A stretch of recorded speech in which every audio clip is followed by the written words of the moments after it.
हम बात कर रहे हैं हमारे मेहमान एडवोकेट प्रमोद ढोकले जी से, जो कि पिछले कई सालों से प्रैक्टिस कर रहे हैं और हमारे कायदे कानूनों को बड़ी ही अच्छी तरीके से जानते हैं। संविधान दिवस के उपलक्ष्य में आज हमारे संग एफएम रेनबो के इस कार्यक्रम में वे जुड़ने जा रहे हैं। एडवोकेट प्रमोद सर, आपका मैं तहे दिल से स्वागत कर रहा हूँ। धन्यवाद अमित जी। सबसे प्रथम सभी श्रोताओं को संविधान दिन की खूब खूब बधाइयाँ। जी शुक्रिया। हमारे सभी श्रोताओं की ओर से आपका भी तहे दिल से स्वागत है, आपको भी बधाइयाँ। वैसे ये बहुत बड़ा काम है, पावन काम है कि जो संविधान बना है उसका पालन सभी लॉयर्स करते आ रहे हैं और समाज को एक नई राह दिखाते हैं। मगर मैं आपसे पूछना चाहूंगा कि हमारे संविधान को जब तैयार करने की बारी होगी ना, तो किन किन संविधानों का अध्ययन किया गया होगा? देखिए, संविधान सभा में बात करते हुए डॉक्टर बाबा साहेब अम्बेडकर ने यह खुले तरीके से कह दिया था कि अपना संविधान बनाने से पहले उन्होंने दुनिया के सारे संविधानों की छानबीन की है। अंग्रेजी में कहा जाए तो उन्होंने कहा था कि I have ransacked practically all the constitutions in the world, और उसके बाद ही उन्होंने अपना यह संविधान बनाया है जो विभिन्न स्रोतों से लिया गया है। जहां तक अपने संविधान के संरचनात्मक भाग है वो भारत सरकार अधिनियम 1935 से लिया गया। मौलिक अधिकार और राजनीति के निदेशक, जिसे डायरेक्टिव प्रिंसिपल्स कहते हैं, वह सिद्धांत हमें क्रमशः अमेरिकी संविधान और आयरिश संविधान से प्रेरित है हमें। और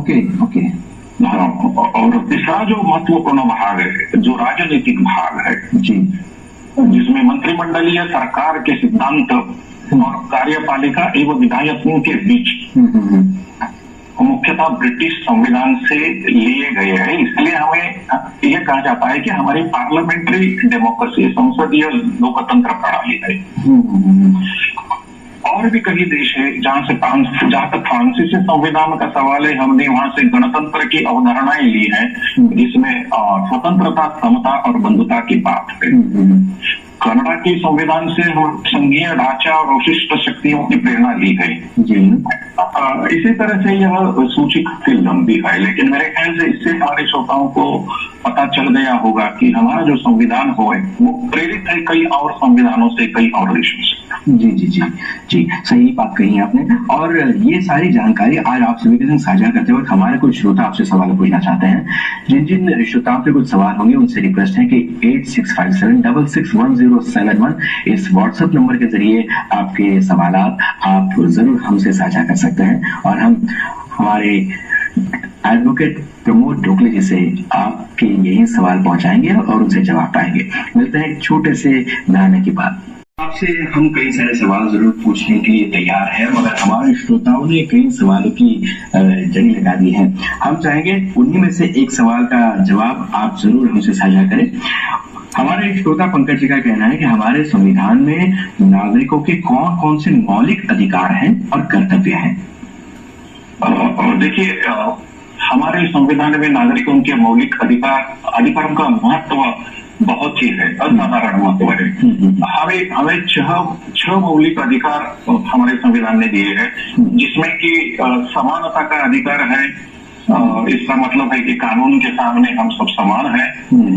भेदभाव हम लोगों के बीच में कोई भी शासन नहीं कर सकता। यह जो समानता का अधिकार है वो अनुच्छेद 14 से लेकर 18 तक पाया जाता है।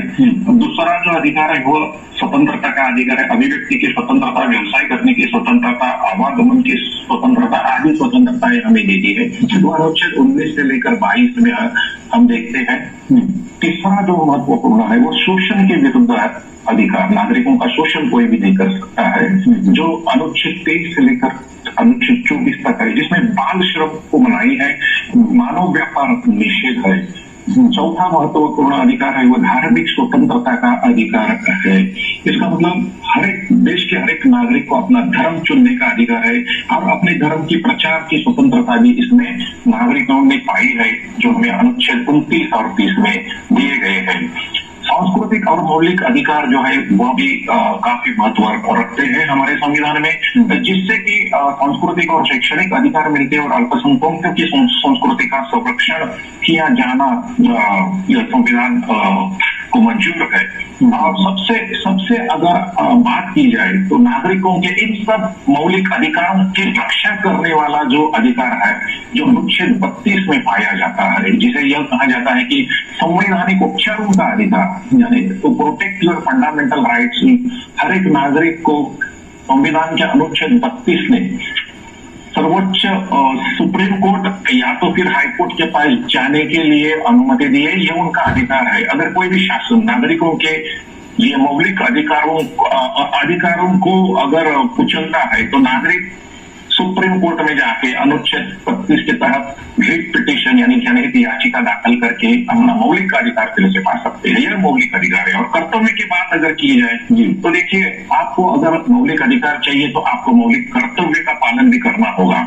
और हमारे संविधान में 42वें संशोधन से 1976 में 11 कर्तव्य को जोड़ा गया है। और यह जो 11 कर्तव्य है उसमें संविधान का पालन करना, उसके आदर्श संस्थाओं, राष्ट्रीय ध्वज और राष्ट्रगान का सम्मान करना, यह हमारा कर्तव्य है। देश के महान आदर्शों को संजोए रखना और उनका पालन करना, देश की संप्रभुता, एकता, अखंडता को बनाए रखना, उसकी रक्षा करना, देश की रक्षा करना, सभी नागरिकों के बीच सद्भाव और समान भाईचारे की भावना को बढ़ावा देना, सांस्कृतिक विरासत का सम्मान करना, उसका रक्षा करना, यह हमारा कर्तव्य है। इसलिए नहीं कि पर्यावरण का रक्षा करना, यह भी हमारा कर्तव्य है। सबसे महत्वपूर्ण मेरे दृष्टि से है कि वैज्ञानिक दृष्टिकोण, मानवतावाद और जिज्ञासा एवं सुधार की भावना का विकास हर एक नागरिक ने करना संविधान मानता है। तो नागरिकों से मांग है संविधान की सार्वजनिक संपत्ति की सुरक्षा, व्यक्तिगत और सामुदायिक गतिविधियों को सभी शिक्षित क्षेत्रों में उत्कृष्टता के लिए प्रयास करना, यह भी हमारा कर्तव्य है। और सबसे महत्वपूर्ण है कि 6 से 14 वर्ष के आयुष्य के बच्चों को शिक्षा के अवसर प्रदान करना, यह हमारा कर्तव्य है। यह सब कर्तव्य है जी हमारे नागरिकों के लिए। जी आपने जिन जिन बातों को हमारे सामने रखा है और संविधान के बारे में हमें मतलब एक आम इंसान को जो जानकारी चाहिए या उनके मन में जो सवाल होते हैं, उन सवाल के जवाब आप बहुत ही बढ़िया तरीके से हमारे साथ साझा कर रहे हैं। कुछ देर पहले एक जानी मानी लॉयर और एक्ट्रेस सविता प्रभुदेव जी भी हमारे साथ जुड़ी हुई थी। तो हमें खुशी इस बात की है कि आप जैसे कई सारे कानून का पालन करने वाले लॉयर्स मानो संविधान को सिर उठा के रखते हैं ना, सराखों पर रखते हैं और उसी का पालन न सिर्फ आप बल्कि पूरी दुनिया करे, इसलिए हर किसी को कायदे कानून में बांधे रखते हैं। तो इसीलिए मैं चाहूंगा जितने सारे लॉयर्स हैं जो कानूनों का पालन करते हुए समाज को एक नई राह दिखाते हैं, उनका हम जरूर तहे दिल से शुक्रिया अदा करें संविधान दिवस के उपलक्ष्य में। आइए एक छोटा सा कमर्शियल ब्रेक लेते हैं। कुछ श्रोताओं के कुछ अटपटे भी सवाल हैं, क्योंकि हम कई सारे त्योहार मनाते हैं या अलग अलग दिन सेलिब्रेट करते हैं। संविधान दिवस की शुभकामनाएं तो देते हैं, सोशल मीडिया पे हम स्टेटस रखते हैं, स्टोरी रखते हैं, मगर कई लोगों का कहना है कि ये दिवस हम सेलिब्रेट कैसे करें। देखिए, सेलिब्रेट करने के लिए आपके पास तो कई तरीके हैं जी। सबसे पहला तरीका यह है कि आम आदमी के पास संविधान पहुंचना चाहिए। लेकिन संविधान, चूंकि संविधान एक 470 अनुच्छेदों का है, आम आदमी इसे नहीं समझ सकता। तो आम आदमी के लिए संविधान की जो प्रस्तावना है वह तो जरूर जा सकती है, क्योंकि संविधान की जो प्रस्तावना है वो काफी छोटी है और उस छोटे संविधान की प्रस्तावना में पूरा संविधान परावर्तित होता है। देखिए, हमारा संविधान जो है वो जीवंत दस्तावेज है और जो समय के साथ विकसित हो रहा है और भारत को एक न्यायपूर्ण समाज बनाने की प्रेरणा हमारा संविधान दे रहा है। इसीलिए संविधान को आम आदमी ने जानना काफी महत्वपूर्ण रखता है। देखिए, ग्रैंड विले ऑस्टिन नाम के एक दुनिया के जाने माने विधि तज्ञ थे। उन्होंने कहा है कि Indian constitution is a cornerstone of not only Indian democracy but of the world democracy and it has helped India to be the biggest democracy of India। जब हम पूरे दुनिया के सबसे बड़ा लोकतांत्रिक देश हमारे संविधान के तहत बन गए हैं, तो इस संविधान को जानना हमारा कर्तव्य है। और आज का दिन ये वह दिन है जिसे इस दिन हम कम से कम हमारे देश के संविधान की प्रस्तावना तो पढ़ सकते हैं, क्योंकि इस प्रस्तावना में हमें यह पता चलता है कि हमें जो देश बनाना है वह संपूर्ण प्रभुत्व संपन्न समाजवादी, पंथ निरपेक्ष, लोकतंत्रात्मक और गणराज्य बनाना है। यह हमारा कर्तव्य है, यह नागरिकों को जताएगा। दूसरा तो नागरिकों को न्याय, स्वतंत्रता, समता और बंधुता इसका आश्वासन हमारे प्रस्तावना में मिला है और यह सब लोगों का मूलभूत मौलिक अधिकार है। यह लोगों के दिल लोगों में समझ में आएगा और उस तरह से लोगों का बर्ताव रहेगा और लोगों का जो जीने का तरीका है, पूरा जीने का तरीका बदलने की क्षमता जो है वो हमारे संविधान में है, क्योंकि हमारा संविधान एक नई मूल्य व्यवस्था लोगों को दे रहा है, जो कि लोगों को समझना चाहिए। क्योंकि भारत को आधुनिक समावेशी राष्ट्र के रूप में अगर कोई परिभाषित करता है तो वह हमारा संविधान है, ऐसा मैं मानता हूँ। क्या बात है सर, क्या बात है। एक तरफ 26/11 को मुंबई के आतंकी हमले के रूप के वजह से लोग मानते हैं और इस दिन को याद रखते हैं। शहीद वीर जवानों को, नागरिकों को हम भावपूर्ण श्रद्धांजलि भी समर्पित करना चाहेंगे और साथ ही साथ राष्ट्रीय संविधान दिवस आज है और इसी बहाने आज आप भी अपने कीमती समय में से वक्त निकालकर FM रेनबो के नमस्ते भारत इस कार्यक्रम में आप शरीक हुए, इसलिए FM रेनबो की ओर से और अभी हमारे सभी श्रोताओं की ओर से हम आपका तहे दिल से शुक्रिया अदा करते हैं। धन्यवाद अमित जी, और सभी श्रोताओं को भी मैं धन्यवाद कहता हूँ इस प्रोग्राम को जुड़े रहने की वजह से। आप मुझे कभी भी कांटेक्ट कर सकते हैं। धन्यवाद, फिर मिलेंगे। जी बहुत का प्रयास किया। इसी प्रयास में ये सफर अब हम यही रोकते हैं। मैं आरजे अमित, मुझे दीजिए इजाजत। ठीक 11 बजे